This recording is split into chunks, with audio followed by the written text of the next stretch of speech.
Oh, hi guys! Welcome to my channel. It's me again, Lulu, ang inyong Lala Lulu na nag-feeling vlogger. So for today's video, ang ating cake ay hip-hop retro cake ang design. At mayroon tayong tinatawag na spattering technique of colors. Oh, pag ganon ang lola nyo. So ito ay 6 by 8 ang taas. So, medyo 3 layers lang kasi alam nyo naman, ang ating cake ay papunta ng Pansol, Laguna. So, kailangan secured talaga na hindi siya mahuhulas. Natatakot kasi akong gawin itong 6 layers kasi may tendency talaga na mag-slide siya. Lalo hindi naman ako naglagay ng center board. Okay? Pero naglagay tayo dyan ng mga barbecue stick para sigurado tayo na talagang hindi. Kasi nakikita nyo naman, gumagalaw siya. Kasi mataas, 6 by 8 kasi ang height ng cake natin. Kasi, kumbaga, yung peg na binigay sa atin ni client is talagang mataas ang cake. So, kailangan natin sundin yon.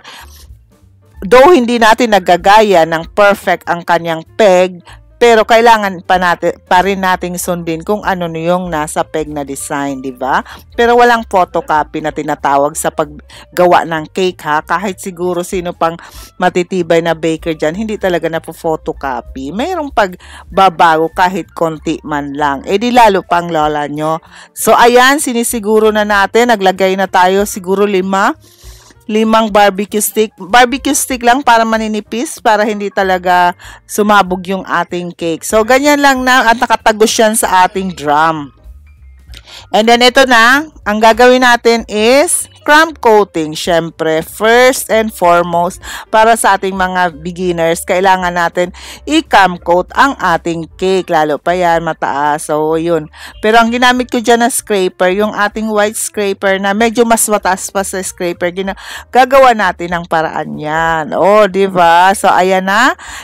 Kina-crumb coat natin at pinapantay natin yung pagka-crumb coat natin. Though hindi yan ang hindi pa yan ang final coating ha, crumb coating pa lang yan.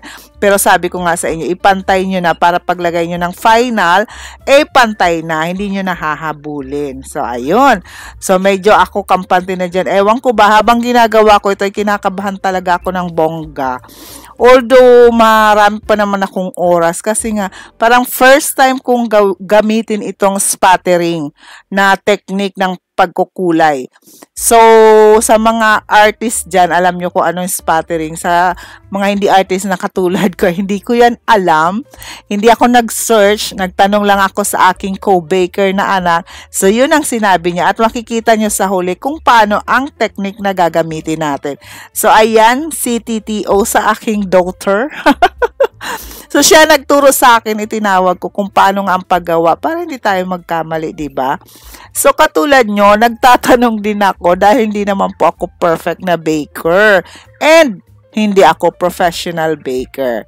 So, ayan, kinikinis na natin pero white pa rin ang ating frosting. So, semi-final yan. Kasi ang final frosting natin ay kulay black. So, ayan, pakinisin ng pakinisin.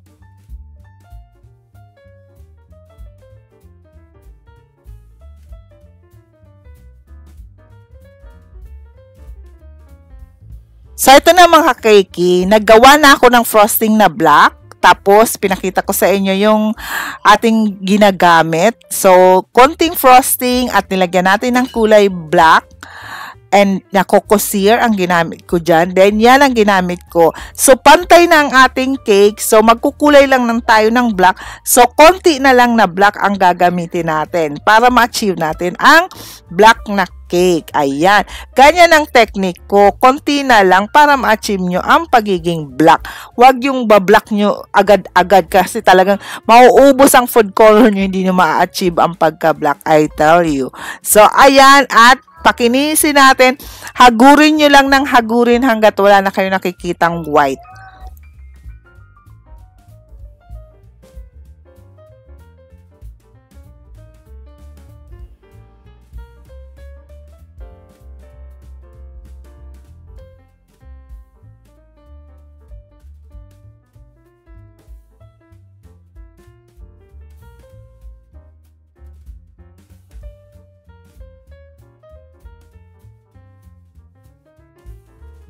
So, ayan ang mga kakeki, yung sa ibabaw na ang pinapantay natin dahil yung sa body ay kuhang-kuha na natin na kulay black siya. As you can see, black na black pero konting frosting lang yung ginamit natin. May sobra pa nga, di ba? So, ayan, nagpapasalamat ako sa aking client dahil ito ay repeat order. Nakailang beses na siya sa aking mag-order. Talaga naman, walang karereklamo-reklamo.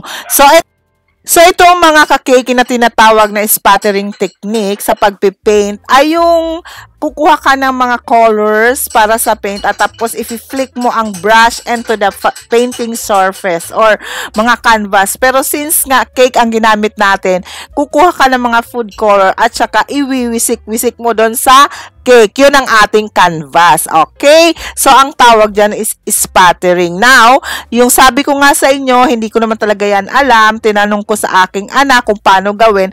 So, eto nga, nagtutunaw tayo or nagpalambot tayo ng ating frosting. Minicrowave ko ng 30 seconds at nilagyan ko siya ng food color. 4 na kulay yan. Yellow, red, violet, and green.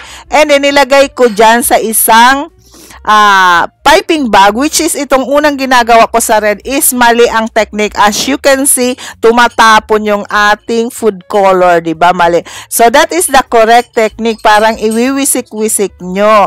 So, yan ang tinatawag na spattering. Kung sa canvas yan, igaganyan nyo. Parang ang resulta nyan is, may tawag dyan, hindi ko na alam. Basta ganyan. Yes, yan ang ginawa ko dyan sa ating cake. Siguro naman, madali nyo nang sundan.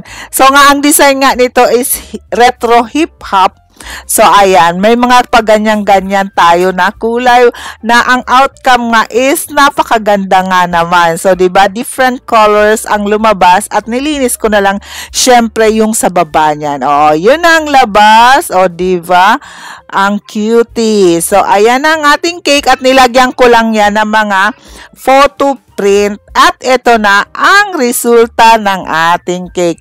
Ito na ang tinatawag na retro hip-hop cake. Ayan. So, thank you so much for watching at sana nagustuhan nyo ang ating cake for today's video. Pa-subscribe, pa-like at see you again soon. Bye!